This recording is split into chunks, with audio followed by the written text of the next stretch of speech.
3 মাসের মধ্যে বন্ধ হয়ে যেতে পারে বেনিফিট, এমন আশঙ্কার মুখে পড়েছেন কয়েক লাখ মানুষ। যুক্তরাজ্যে যারা ডিসেবিলিটির কারণে কাজ করতে পারেন না তারা এই ঝুঁকির মধ্যে পড়েছেন, কারণ department for work and pension তাদেরকে সেপ্টেম্বর মাস থেকে চিঠি দেওয়া শুরু করেছে তাদের বেনিফিট মাইগ্রেশন করার জন্য, যেটাকে বলা হচ্ছে মাইগ্রেশন অ্যাকশন। অর্থাৎ সব ধরনের পুরানো স্টাইলের বেনিফিটকে ইউনিভার্সাল ক্রেডিটে নিয়ে যাওয়ার যে স্কিম সরকার পরিচালনা করছে তার আওতায় এই ধাপে চিঠি দেওয়া হচ্ছে যারা ডিসেবল মানুষ আছেন তাদেরকে। তারা যে বেনিফিটটি এখন পর্যন্ত পেয়ে আসছেন সেটি হচ্ছে এমপ্লয়মেন্ট সাপোর্ট অ্যালাউন্স অথবা personal independence payment. Employment support allowance যেটা, সেটি হচ্ছে পুরনো স্টাইলের বেনিফিট, যেখানে ডিসেবল মানুষ যারা তাদের শারীরিক সমস্যার জন্য কাজ করতে পারেন না তারা সরকারি বেনিফিট পেতেন। পরবর্তীতে সেটিকে 2013 সালে করা হয়েছিল পার্সোনাল ইন্ডিপেন্ডেন্স পেমেন্ট বা পিআইপি। এই দুই ধরনের বেনিফিট যারা পান তাদেরকে সেপ্টেম্বর মাস থেকে এই ধরনের চিঠি দেওয়া হচ্ছে, যেখানে বলা হচ্ছে ক্রিসমাসের পূর্বেই তাদেরকে ইউনিভার্সাল ক্রেডিটে মাইগ্রেশন সম্পন্ন করতে হবে, নতুবা তাদের বেনিফিট বন্ধ হয়ে যেতে পারে।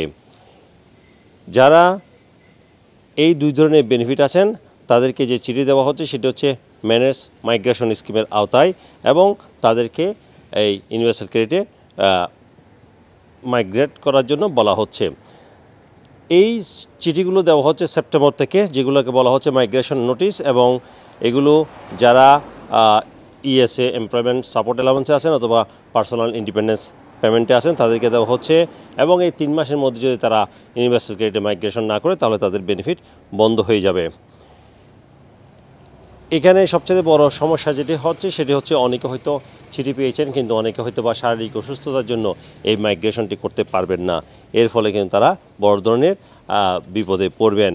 এর পাশাপাশি বলে রাখি, এই যে মাইগ্রেশন স্কিমটি যেটি তার আওতায় কিন্তু সব ধরনের বেনিফিট, পুরোনো স্টাইলে যত ধরনের বেনিফিট রয়েছে সবগুলো কিন্তু আস্তে আস্তে ইউনিভার্সাল ক্রেডিটে পরিবর্তন করা হচ্ছে। তার মধ্যে রয়েছে working tax credit, child tax credit, income based job seeker allowance, income support, income related employment and support allowance, housing benefit.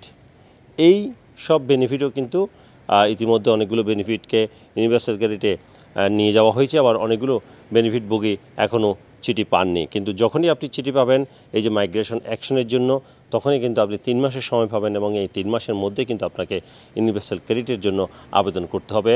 এবং ইউনিভার্সাল ক্রেডিটের জন্য আপনি আবেদনটি অনলাইনে করতে পারেন, কিংবা জব সেন্টারে অ্যাপয়েন্টমেন্ট নিয়ে করতে পারেন, কিংবা পোস্টে করতে পারেন।